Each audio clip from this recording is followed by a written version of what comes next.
Hello everyone, my name is Chase Douglas. I'm the event coordinator here at Eco Canada, and today we'll do the webinar Climate Change Mitigation, partnered with Green Sky. So to kick things off, I'd like to start off with the land acknowledgement. Eco Canada and myself would like to recognize today and every day the land we are on. Eco Canada is committed to reconciliation, starts with acknowledging our honor and privilege to live and work with this Indigenous territory. Eco Canada acknowledges the traditional territories and oral practices of the Indigenous nations. So a little bit of housekeeping. All participants are muted during the presentation. For any technical issues, use the question box function and select Eco Canada. The webinar will be sent out with a recording of it within 24 hours, and any questions can be submitted through the question chat function box. Please hold questions to the end just so we can get through the presentation accordingly. So who is Eco Canada? A little bit about us. Eco Canada is the steward of the Canadian environmental workforce across all industries. We champion an end-to-end career of an environmental professional. We not only train and certify professionals, but we also help identify and address labor market gaps. Our efforts promote and drive responsible, sustainable economic growth to ensure the environmental care and best practices is a priority. So I'm going to hand things over to Nelson. Nelson is the president of Green Sky, and he'll kick things off with the presentation. Thanks, Nelson. Thank you very much, Chase, and hi, everybody. Welcome. And we'll move on to the next slide.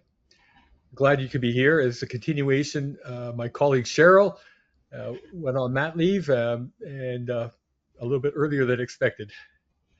But so the content today will be much as what you had outlined or you were given in the information. I just summarized it into 3 bullets instead of 5, really covering a little bit of review of the management systems, ISO 14001, and progressing to see how a climate change and resilience management system can help you. But the focus is really on mitigation. And by that, we mean reducing greenhouse gas emissions from your organization or your supply chain. So 2 parts really, what are the opportunities, and then how to really start and benefit from, say, a management systems approach. Next slide, please. Thank you.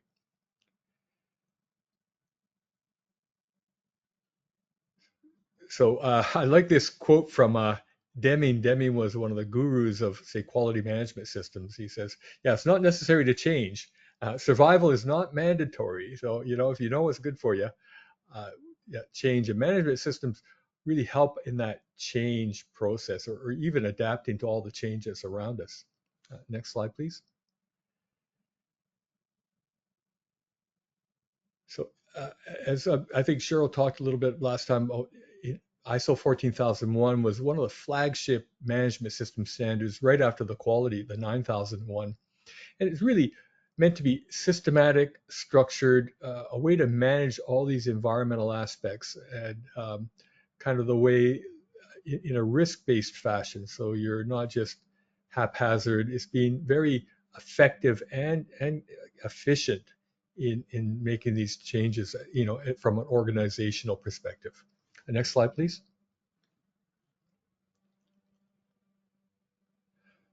So the hallmark is plan, do, check, act structure. It's cyclical. It's certainly proven, at least 50, 60 years, that process.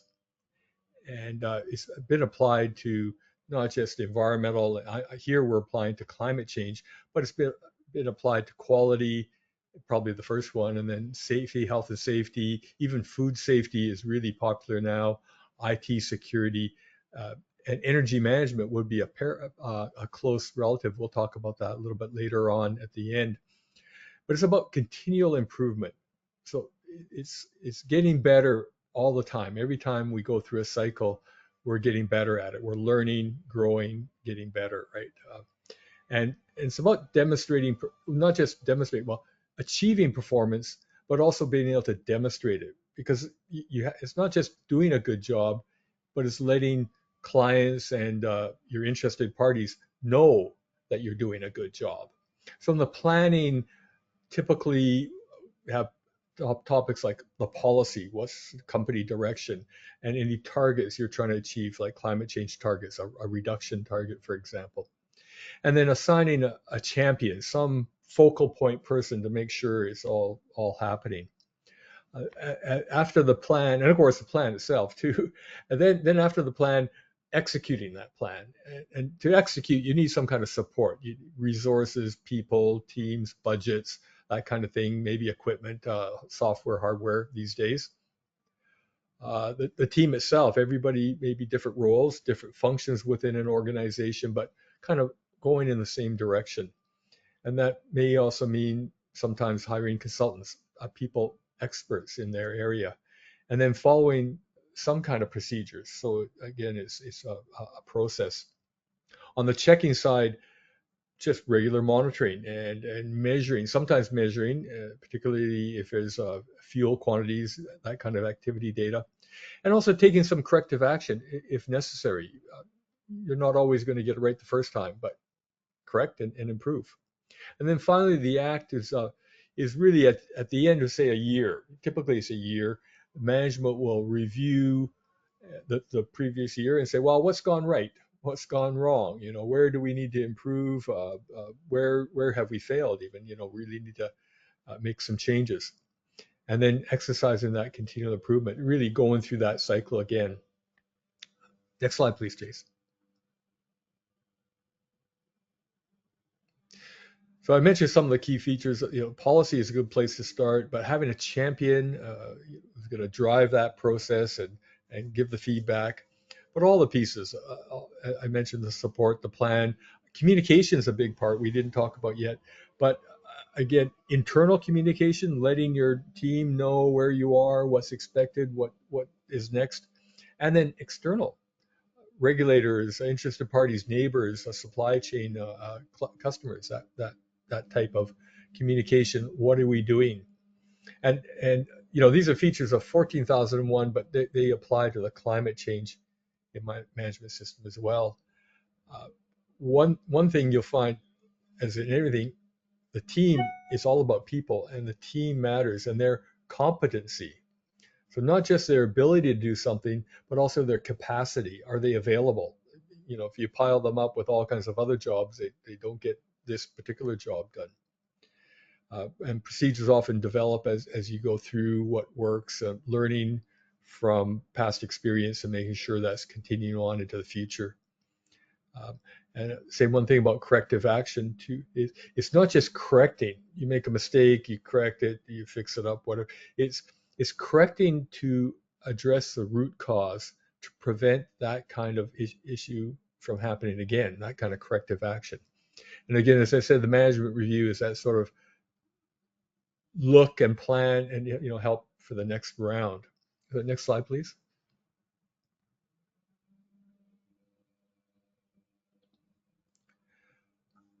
The result of this plan, do, check, act is going around this cycle every year and repeating the cycle with hopefully a better plan and a stronger team that drives that continual improvement. Thanks. Next slide, please.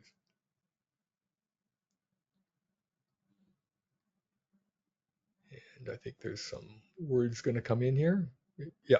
So Drucker was famous. He's one of the quality consultants who went to Japan to teach them how to make better cars. And look where they are now, right? Some of the best quality cars in the world. You can't manage what you don't measure. So often a starting place, at least in climate change, is measuring your greenhouse gases. Essentially, we call it establishing the inventory. It's really quantifying. You may not necessarily measure it, but you're quantifying that. And we'll talk about that in the next few slides. Next one, please, Chase.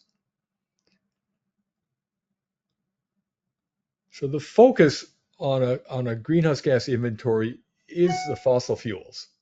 Natural gas, coal, oil, diesel, gasoline, propane, all these kind of fuels, aviation gas. And most jurisdictions will also focus on electricity. In Canada, we're very fortunate. Mostly we have hydroelectricity. Other than Alberta, Saskatchewan, Nova Scotia, still their grid is dominated by natural gas, and in some places, actually Saskatchewan, a lot of coal too. Now, the primary gases then that we're concerned about are carbon dioxide, CO2, methane, CH4, and nitrous oxide. N2O, because they're products of combustion. We're burning the fossil fuels and producing those. In a few industries, you may have other gases, HFC, usually chillers or air conditioning, that kind of thing. It can be for blowing agents. PSCs, those are mostly aluminum manufacturing. SF6 used in transformers, inert gas. NF3 use semiconductors and panels. Probably not most of you have those gases. And typically, even though they're very potent greenhouse gases, in the big picture, they don't contribute to a large chunk. The big chunk is CO2, 80%, and some companies would be a lot more than that. And then the other gases. So typically inventories are done annually. Uh, it's a good cycle. And in Canada, we have, and for quite a while, I'm not sure if it's been a decade or more, but the federal government has required organizations to report their greenhouse gas emissions if the total is over 10,000 tons a year. And there's more and more requirement for what they call a third party greenhouse gas verification. So it's an independent body coming in, taking a look at the methodologies and everything to make sure that this is robust and reasonable. Now, the sources of these fossil fuels are the greenhouse gas emissions. That's what we're focusing on now. There's a few organizations that may have a sink that you're taking CO2 out of the air or greenhouse gases. Usually it's CO2, or even where you have a reserve where you may be storing them. That may be coming more and more in the future, but most organizations primarily have sources. You're emitting greenhouse gases. And the way you're doing it is either through stationary combustion or mobile combustion for the majority of us. And that stationary will be things like heaters or furnaces, boilers, often with steam, incinerators in a few cases, the odd industry maybe having a kiln, and sometimes people generating their own electricity with turbines. Those are stationary because the equipment is not moving. The source is there, and you're measuring that. It's kind of easy. You know the fuel going in, and you can calculate the emissions going out quite easily. Now, mobile combustion is quite similar, except obviously it's moving around, and sometimes getting the data for that is a little different. So, all typically cars, trucks, fleets. Many organizations have forklifts. Some have heavy equipment like loaders or excavators, and this can also be on road and off road. So, for example, a construction company may be doing projects in different locations all the time. They can do their greenhouse gas inventory as well. They'd have off-road equipment. Now, there are other greenhouse gases, other sources of greenhouse gases, depending on your industry. And process emissions would be like cement, the CO2 from there, or steel, where the CO2 from the process in the iron ore, fertilizer, N2O coming out of the manufacturing process, and then there's a few others. The oil and gas industry has some specific ones. They'll have flaring, venting, and fugitive emissions. So that'd be everything from upstream, intermediate to downstream. So refining, petrochemical, chemical, these kind of industries. But the majority stationary and mobile, and we'll focus on those. Next slide, please, Chase. So just an example of an inventory. We'll come back to this in a case study later on. But for example, the first 5 or 6 are stationary, and you can see the larger emissions and contribute to a greater proportion of the greenhouse gas emissions. In my example, the vehicles are a smaller proportion. Now, some businesses the vehicles may be the whole thing. You could imagine a taxi organization or bus organization, for example. Yeah, all the emissions most of them would be mobile, small office or something. Next slide, please. And those are from the fossil fuels. You can also have greenhouse gas emissions from the grid. Now, the fossil fuel ones, those emissions, you buy the fuel, you combust it, it's happening on your site or under your control. With electricity, of course, the greenhouse gas emissions are happening somewhere else. They're happening at the power plant. But they're often included because you as an organization control. You can turn on and off the light switch. You can adjust your heating and thermostat. So you're in control.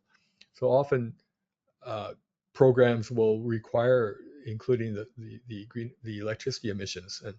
And again, Alberta, Saskatchewan, Nova Scotia have a grid factor in the zero point 0.5 to zero point 0.7 range, tons of CO2 per megawatt hour.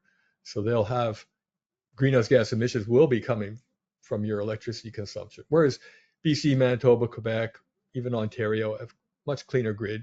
It's just a marginal amount. However, if you're using a lot of electricity, of course, it can add up. And the next slide, please. And we'll go back to this in the case study. So Einstein said, in the middle of difficulties lies opportunity. And you might look at this mitigation and say, oh, it's effort, it's work, it's a bunch of money we're spending. But there's opportunity and plenty of them now, particularly the way the governments have written their legislation for industry, for businesses, I'll call that. So the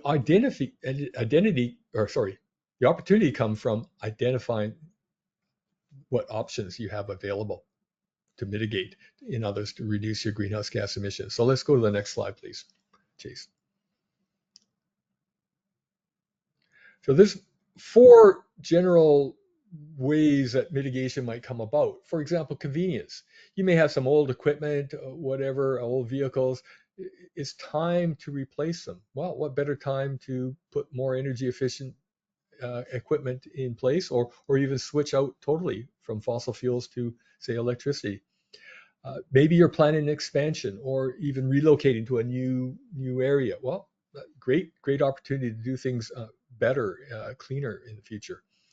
Maybe you have a lease coming up for renewal, and you're thinking, okay, well, maybe I can renegotiate my lease even if you don't want to move.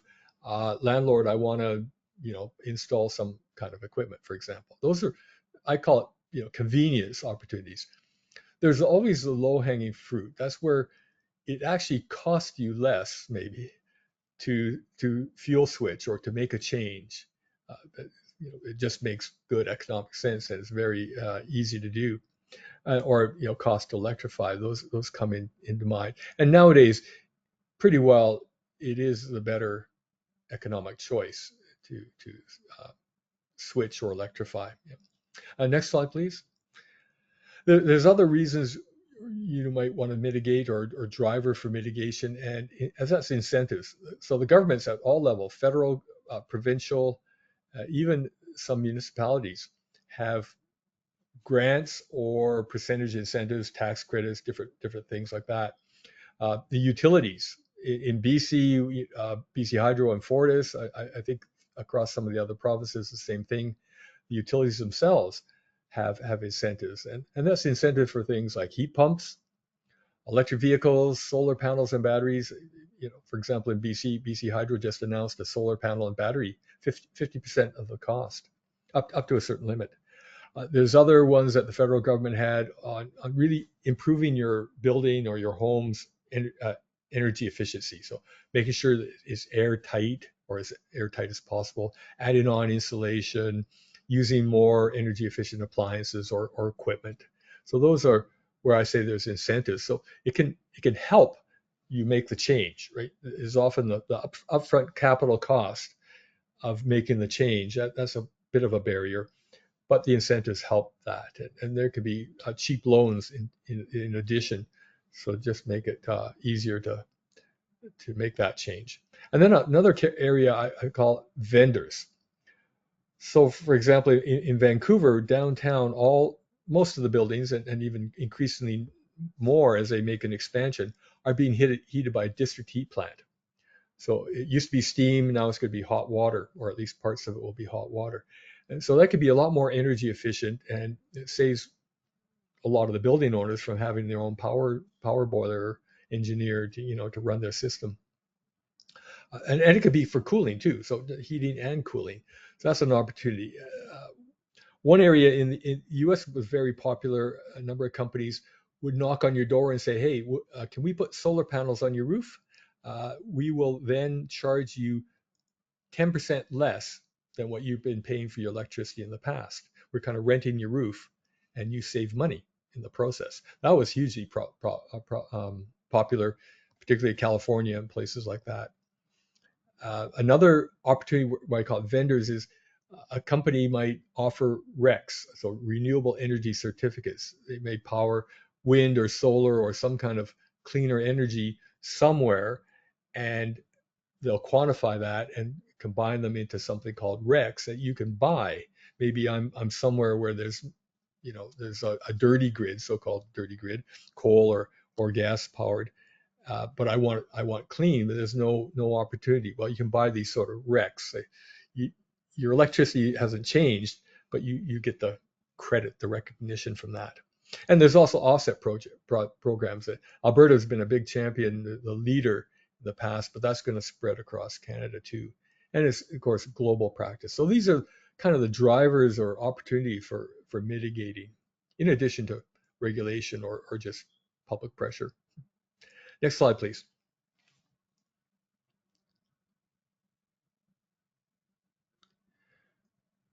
So Mark Twain said, secret of getting ahead is getting started. So how do you start on this? So next slide.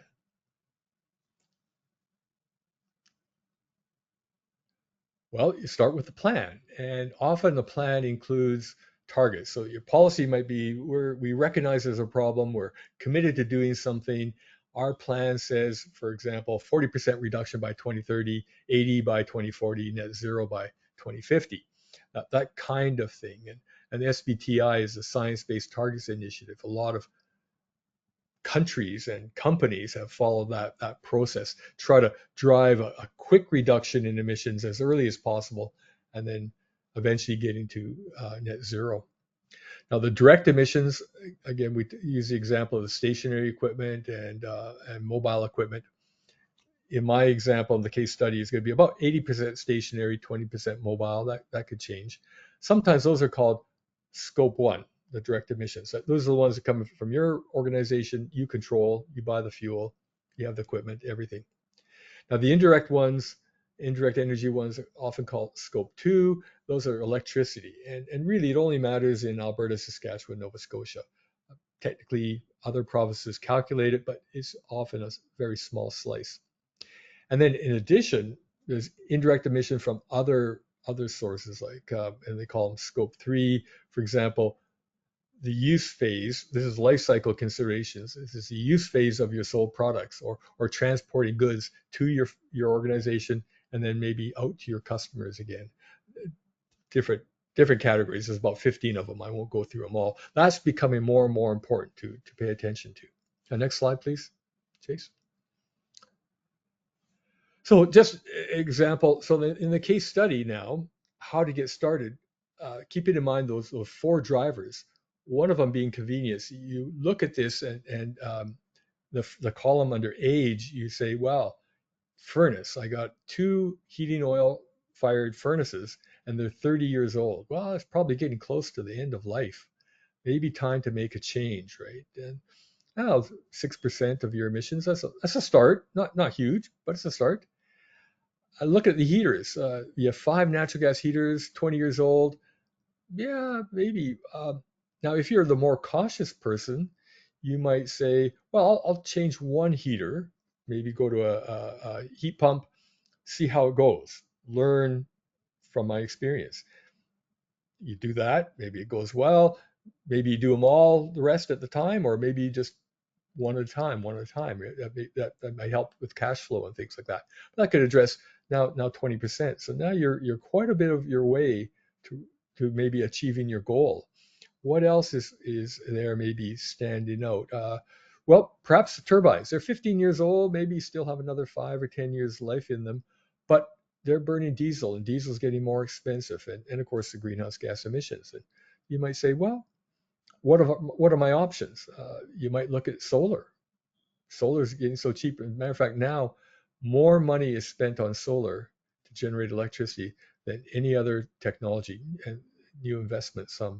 As a matter of fact, all of the other ones combined, so wind and wave and hydro and gas and coal, you name it, all that investment, all the other ways of generating electricity now being dwarfed by solar. This is so much cheaper, as reliable, right? So those are things you can do there. How about on the mobile side? You have leased cars. Well, if they're brand new leases, you probably may want to keep them until the end of the lease period. If they're at the end of the lease period, great opportunity. Maybe lease electric. 5 to 8 years for cars, that's probably getting pretty old for a sales car yet. Maybe that's a good opportunity to switch over to electric. Your delivery trucks, 8 years, that's getting pretty old too. Yeah, there's another opportunity. Your forklifts, leased. Now, again, maybe even if you're in the beginning of your lease, you could also go to your provider and say, look, I want to move over to electric forklifts. How about we do a program? I'll continue the lease well into the future. You start giving me electric forklifts, and I'll swap them out for your propane ones, right? Or some deal. Basically, you're negotiating, you're working out a deal. 20-year-old excavators, I don't know if that's older but again, there's not a lot of opportunity, 0.4%, but you might look into that too. And there's now more and more electric excavators, electric heavy duty trucks, electric everything. So that's something to look at. So that's really how you get started. Next slide, please, Jason. Yeah. Oh, and electricity, the same kind of thing, right? Where's your big hitters? Factory equipment. Problem with there is you might have one piece of equipment using up a third of your energy, or you may have like 10 or 15 or 20. So yeah, that could be depending. Maybe you could put some variable frequency drives on there. The motors and pumps, for example, you could do that. That's a big hitter, and that's a good way to deal with them. But usually on the electricity side, you're not going to eliminate the emission from electricity, but you could reduce them. For example, LED on the lighting is all, pretty well a no-brainer nowadays. Everybody will do that, and you'll save a lot of money. So that's one of the good things here. You can reduce greenhouse gas emissions, but you'll also save money, and sometimes it'll be even better. Uh, so that's good enough for now. So again, that's the way you would go through. Just go through and see what the opportunity is, and see what government programs are in place. There are a lot, especially for lighting, HVAC, your heating, how you heat. As I mentioned, there's a lot of incentives for heat pumps now. Three to 5 times more efficient than any fossil fuel generated heat or steam. Okay, next slide, please.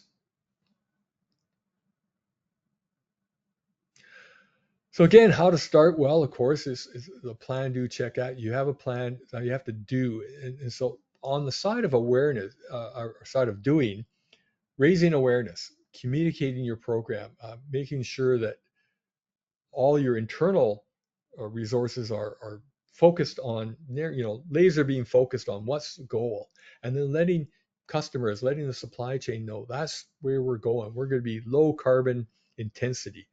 So I don't know if you've heard that before, but lowering your carbon intensity of your products to as low as possible. Those are the products that are going to compete in the future, right? And then let's see, and having your team and procedures, competency again through education, experience, training, certification becoming more important. For example, Eco Canada has a EP certification. There's others too, and not just their ability, but their capacity. You have to have enough of these people, right? And then all your procedures, including what I say abnormal and emergency type procedures. Next one, please.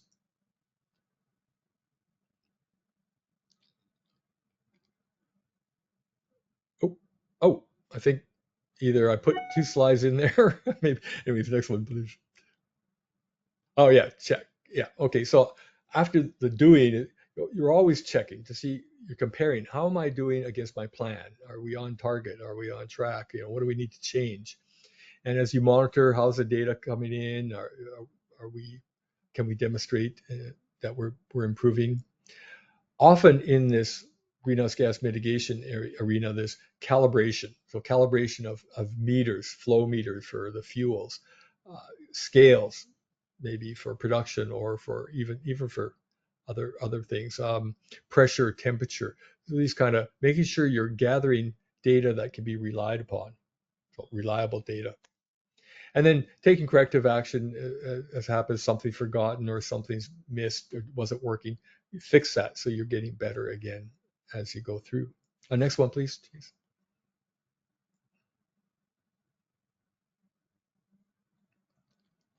And then finally, the act. Of course, this is again that reflection. How did the year go? What wasn't working? What do we have to fix? Right? What was working? Can we improve it? Are there new opportunities out there as we focus on this climate change agenda, if you will?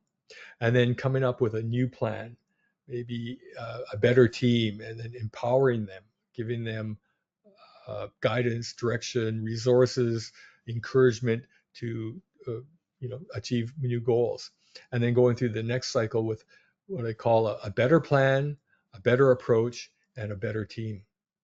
Next one, please. Next slide.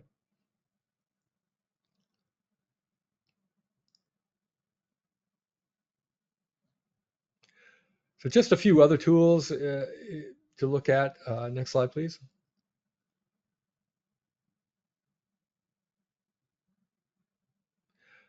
The most important other tool, if you will, is your perspective, is what's between the 2 years. And that is to recognize that a lot of cost, a lot of, say, pollution has been externalized in the economic perspective. So we need to internalize those costs. So, for example, the cost of pollution, the impact on society, lost opportunity costs. These are externalized. Society's paying for them. My organization is not. So I tend not to think about it. But it's very important because right now, for example, solar, wind, some water technologies, the geothermal, are becoming the cheapest form of generating electricity or operating your business, right? Switching to heat pumps, using EVs. In addition, if we added on the cost of the pollution and the impact on society, it would be a total no-brainer. As a matter of fact, everybody should be rushing over to make that change, right? That's the way it is. So that looking at what's been externalized. Some other tools, NRCan, ISO 50001 is a management system as well. It focused on energy management. And of course, you're managing energy uh, maybe to reduce costs, to be more efficient, to be more productive, but also it will reduce greenhouse gas emissions if you're reducing the fossil fuel component. And even electricity, as I mentioned, Alberta, Saskatchewan, and Nova Scotia here. Life cycle assessments and the scope 3 thinking, where you're looking at not just your organization's greenhouse gas emissions, but all the way up the chain, extraction and manufacturing, transportation, all the way up to your organization, and then downstream to the user of your products, and then final disposal. That concept is becoming more and more important.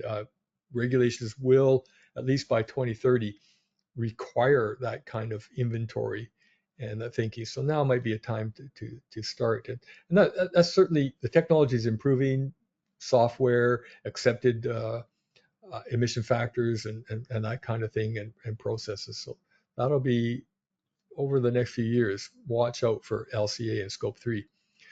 Uh, Adaptation strategies are also, sometimes they overlap with mitigation strategies. So sometimes you've heard, the best offense is a strong defense, right? And maybe you could switch that away around the other way. So mitigation and adaptation, they overlap. About a third of them are kind of overlapping. What you do to, maybe for a purpose of adapting to climate change, will actually help you on reducing greenhouse gas emissions. For example, maybe you paint your roof white, or you put green plants, a green roof on, or you put solar panels on that as a way to adapt to climate change, but that'll also help you reduce your greenhouse gas emissions as well. Another one I say is a book I wrote called Smart Climate Moves, Strategy for Our Future Sustainability.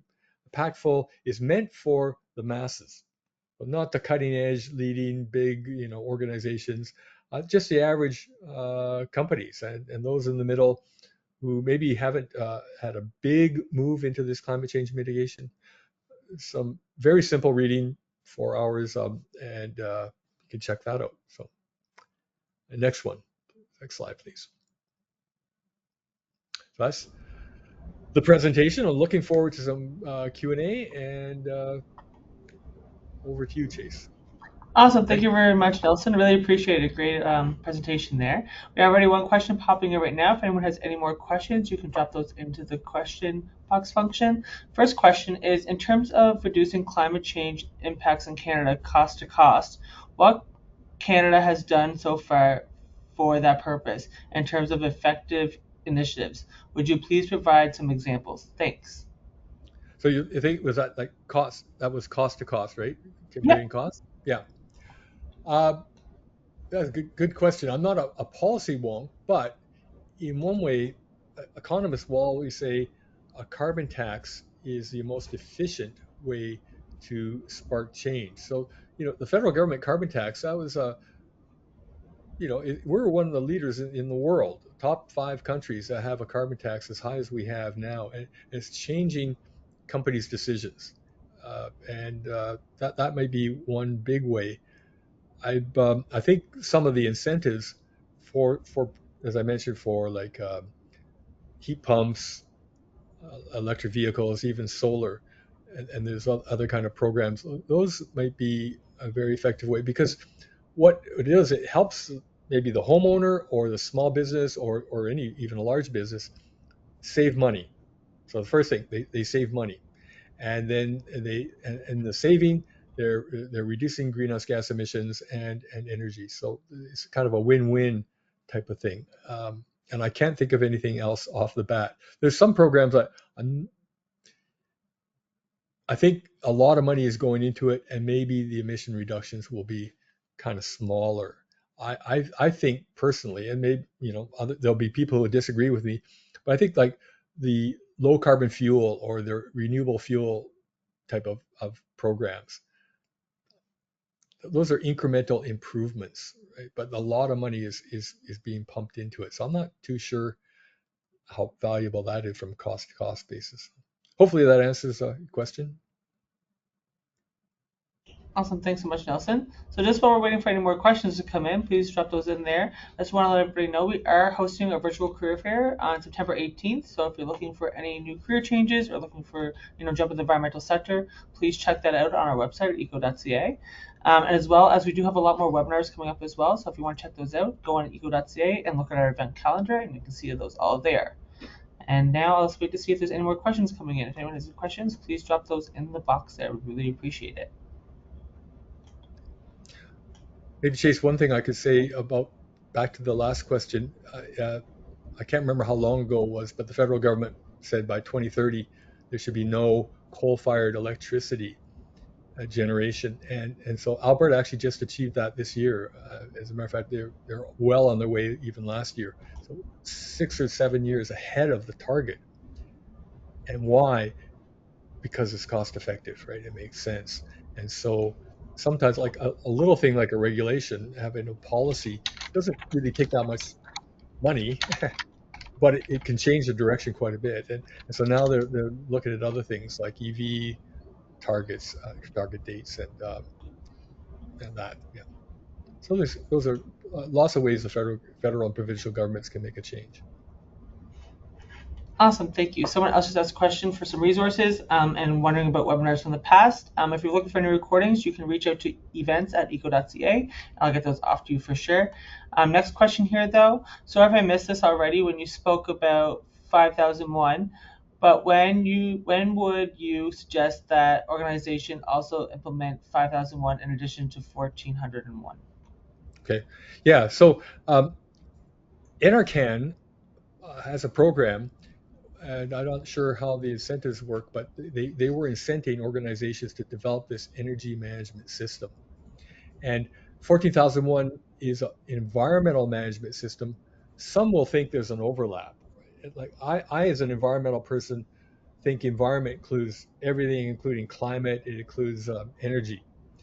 Others will focus more and not so. But the energy management system, 50,001, is focused on say techniques and experience for really managing energy. It focused on energy, and that can help. I could bring some insight. So I would highly recommend reading the standard and looking at it. One of the advantages of all these standards is they all follow the same framework. Plan, do, check, act, policy, plan, and all the different elements, with up to the management review. And so once you have one, it's very easy to just broaden the scope a little bit to include another. So environment, you expand it, you include energy, expand it, you could include quality, you could expand it to include health and safety of your workforce and suppliers that work with you, expand it, IT security. So very, very, I say very easy to expand it. And it sets a process. The way I like to see a management system is if you've ever been to a concert, an orchestra, particularly before the conductor gets out there, you hear all the sounds, all the instruments playing, and maybe they're trying to kind of practice a little bit. The conductor comes in and right away is music. So the management system creates the music. It is focusing everyone, all the different parts, on one purpose, achieving their goal, which is improvement in performance, environmental performance, climate performance, energy performance. So I'm a big fan of management systems. Hope that helps.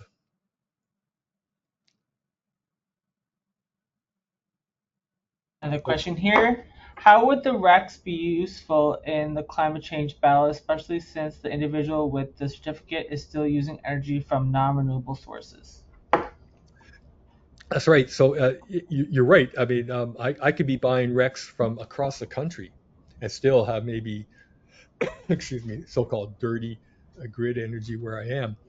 How does it help? Well, one thing, it transfers money to fund those cleaner projects, and so that helps. It makes and it brings the cost of the technology down, and it gives the opportunity to get more mix in, because well, anyways, I guess the total grid, if you will, say if you take Canada, the total grid will be more and more into that clean renewable rather than the current say dirtier grid. So it's a bit of a trade-off. Yeah, I would rather have I'd be able to switch off of my dirty grid electricity, but I don't always have that choice. So I can fund that happening through the RECs. Or offsets is another way to do that too. Awesome. Another question here. How do you see IT sector as one of the important hand in climate change mitigation? Yeah, that's a good question. IT, of course, everybody these days, when you think of IT, probably talking a little bit about artificial intelligence and and energy management. Like, imagine a building. So the building is facing some direction. In the morning, maybe it's getting the sun is heating up from one direction, then it goes, the sun's around the corner. As south, it's getting hotter. West, it's getting really hot. Uh, Next day is kind of cold and windy, cloudy. So how do you balance that? It's very complex to figure that out. Well, artificial intelligence is accelerating in all that adapting and adjusting, making those changes because it has so many data points, and well, it's artificial intelligence, and it go very the speed.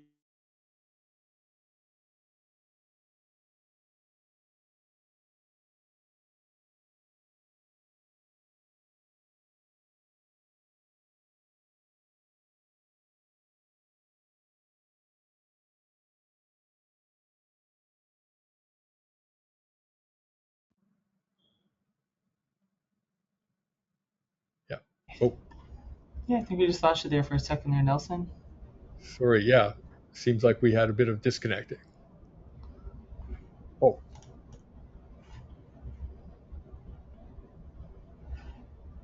Just want to pop back on there. Perfect.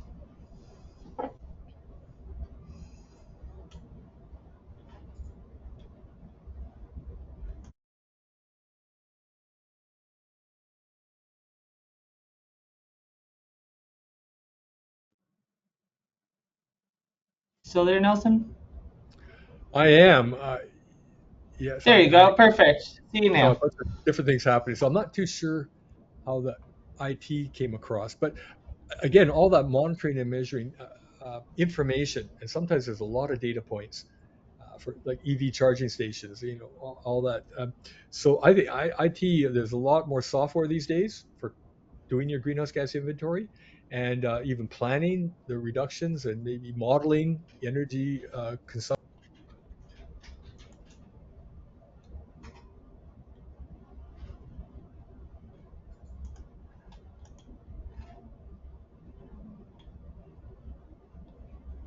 Unfortunately, I think we're having some technical issues with Nelson's connection.